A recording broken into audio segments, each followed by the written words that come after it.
Olá, meu nome é Alexandre Henrique, vamos para a aula de Biologia 4, aula 1 e 2. Os temas abordados serão biogênese e abiogênese e método científico. Bom, vamos começar primeiro pelo primeiro tópico de biogênese, o conceito. O conceito de biogênese é formação de seres vivos por meio de outros seres vivos. A biogênese classifica que a vida só pode ser feita ou só pode existir a partir de outro organismo. Um organismo dá vida para outro organismo. O segundo tópico é a biogênese. O conceito de biogênese é que não precisa ter vida para dar vida. Uma coisa sem vida, uma coisa orgânica, com uma energia vital, surgiria vida. Quem defendeu isso no século V antes de Cristo foi Aristóteles. Ele defendia que a vida existia com uma força vital, onde se você jogasse uma sujeira enrolado com lençóis e deixasse no ambiente escuro, a força vital daqueles nutrientes iria gerar uma vida e dali ia sair ratos. Ele não chegou a elaborar a ideia que já poderia ter vida naquele ambiente e aquele ambiente começar a desenvolver vida. Ele acreditava que teria uma força vital que a partir daquela matéria orgânica ia dar vida. Pegasse um cabelo de uma mulher, botasse num tanque e deixasse no escuro, depois de um tempo ia virar uma serpente. Assim era o pensamento de existência de vida, como existir uma vida. A biogênese é a que é cientificamente hoje aceita, mas para ser debatida, para ser contestada e para ser fundamentada como uma tese e uma teoria, a biogênese contou com dois grandes cientistas. O primeiro foi Francisco Redi, no século XVII, 1600, em que desenvolveu um experimento. Bom, ele observava que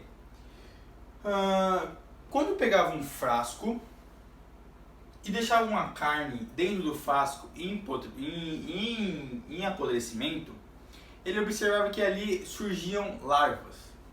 E ele examinou, fez teorias e pensou o seguinte: bom, se a carne está podre e está gerando vida, então ali tem uma força vital, digamos assim, mas e se a vida está vindo de outro organismo que está ali presente? Ele percebeu que quando a carne ficava em apodrecimento, dentro do frasco, entrava algumas moscas. E essas moscas ficavam ao redor da carne e depois de um intervalo de tempo, ele viu larvas crescendo. Aí ele pensou, será se foi a carne que produziu as larvas ou foi a mosca que produziu as larvas, com o pensamento de biogênese, onde que para existir vida já tem que existir uma vida, ok? Formação de seres vivos por meio de outros seres vivos. Então, as moscas eram um ser vivo que ia na carne se alimentar e ao mesmo tempo deixava outro ser vivo que eram as larvas dela. E ele demonstrou isso falando: quem já tem vida para ter outra vida, não está vindo da carne apodrecida. Mas como é que ele conseguiria provar isso? Ele fez o experimento. Ele fez dois experimentos simultâneos, onde ele pegou um recipiente aberto e outro ele pegou com umas gases, em que não permitia a entrada de moscas, portanto não permitia a entrada da mosca até a carne e ela liberar os seus ovos. Então, ele, depois de um determinado tempo nos dois experimentos, ele percebeu que o frasco que não tinha gases desenvolveu larvas, enquanto que o frasco que tinha as gases não desenvolveu as larvas. E ele definiu que a vida na biogênese só há formação de seres vivos por meio de outros seres vivos. Porque esse ser vivo, larva, veio das moscas. As moscas deixaram seus ovos e os ovos viraram larvas. Essa teoria foi demonstrada no século XVII e mostrou que só existe vida com outra vida. Então aqui houve desenvolvimento de vida nesse experimento 1. E no experimento 2 não houve desenvolvimento de vida, porque as moscas não conseguiram chegar na matéria orgânica para conseguir sua alimentação e ovar os seus ovos aqui. Ovar, né? Bom, esse experimento ficou bastante conhecido no meio científico, mas tinha alguns ainda que tinham dúvidas sobre biogênese e abiogênese. Afinal de contas, quem defendeu a biogênese foi Aristóteles. Então, ele tinha livros, ele tinha documentos falando exatamente da força vital. E isso ficou em dúvida. Mas no século XIX, 1800, chegou um francês, Louis Pasteur, em que quis terminar com qualquer dúvida da biogênese. Ele queria extinguir totalmente a abiogênese, falar que isso não é possível, não tem como existir vida com a força vital, não tem como a gente fazer vida. A vida só vem de outro organismo vivo. Então, ele fez o seguinte experimento. Ele é defensor da biogênese e ele pegou um caldo, digamos assim, hoje no Brasil, seria um caldo de feijão, um caldo com bastante matéria orgânica para a sobrevivência de qualquer micro-organismo, principalmente fungos. Ele pegou esse caldo orgânico e botou em um tubo de ensaio. Mas o interessante do tubo dele é que no final do tubo, no início do recipiente, ele botou um tubo com o formato de um cisne. Esse aqui, ó. É um pescoço de um cisne. Esse tubo aqui. Para que ele fez isso? Ele pensou o seguinte. Bom, se as pessoas acreditam que existe uma força vital, eu vou mostrar que dentro desse recipiente não deveria existir vida. Mas com o passar do tempo, porque a força vital está ali dentro e tem matéria orgânica. Mas ele pensou, então eu tenho que acabar com todos os tipos de vida com a temperatura. Ele esquentou esse recipiente e esse recipiente quente ficou parado por um bom tempo. E ele percebeu que não surgiu vida nos dias futuros. Não criou fungo, não criou bactérias, não teve vida. E, ok, aí ele falou, será se eu matei a força vital? Será se ao esquentar eu matei a força vital? Essa foi a contestação que os cientistas fizeram para ele. Você matou a força vital e você não pode continuar com essa teoria porque você está matando a força da biogênese. Aí ele fez o seguinte, então tá bom, eu vou esquentá-lo de novo, o recipiente, vou esterilizar aquele ambiente. E ao invés de eu deixar o pescoço de cisne, eu irei retirá-lo. E vou deixar esse ambiente esterilizado com contato com o ar. E ele percebeu depois de um tempo, depois de 2 dias, que o caldo orgânico estava empesteado de micro-organismos.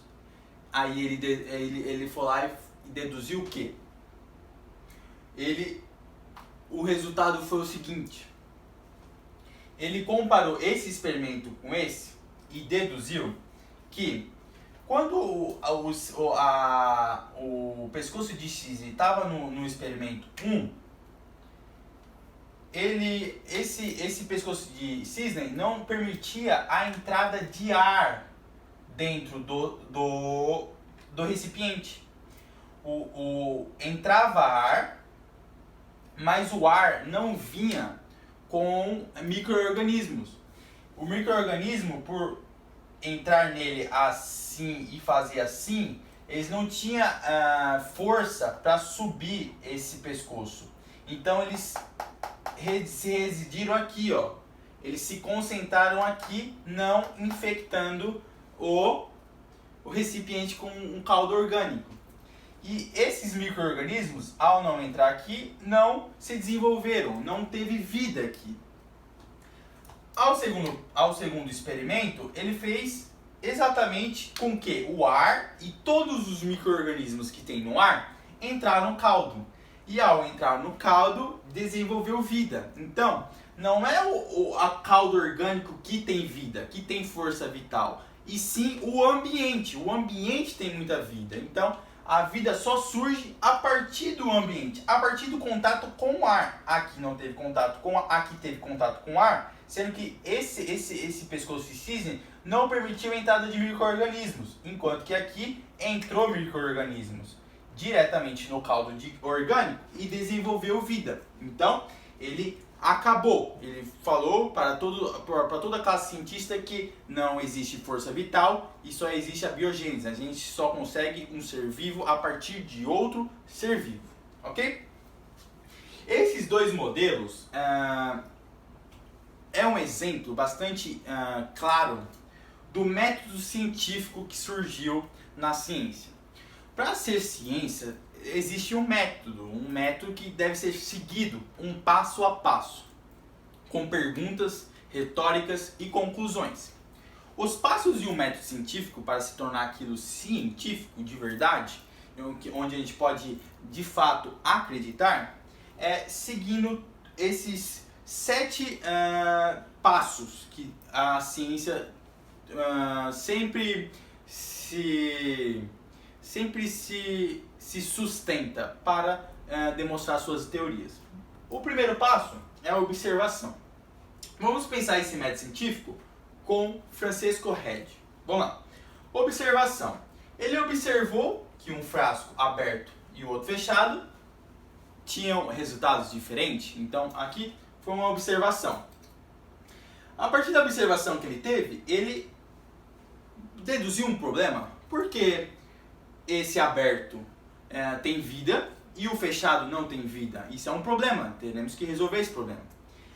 Mas ele resolveu, como que resolve um problema? Com os dados. Ele anotou os dados. Ó, esse recipiente não tem tela, tem carne em decomposição e está em um ambiente arejado. E esse segundo experimento é um mesmo recipiente com a mesma carne, só tem a tela de gases e está no ambiente arejado. Ele coletou todos esses dados e fez uma hipótese. Bom, a hipótese que ele fez nesse experimento é: se o micro-organismo, as moscas, não estão entrando em contato com a carne no segundo experimento, quer dizer que a vida está vindo pelas moscas. As moscas estão deixando larvas na carne e a partir desse momento, deixando ovos na carne e depois de um determinado tempo, surgem larvas. Então, a hipótese que ele fez é: quem está dando vida a esse ambiente são as moscas. Ok, ele testa essa hipótese. Ele vai lá e faz a seguinte teste. Ele bota a tela de gases aqui e não bota aqui. E ele percebe que as moscas do experimento 1 colocam ovos e geram larvas, enquanto no experimento 2 não. Então, a hipótese estava certa. E ele anota todos os resultados. Ele anota todos os resultados, mostrando que no experimento 1 teve vida, no experimento 2 não teve vida.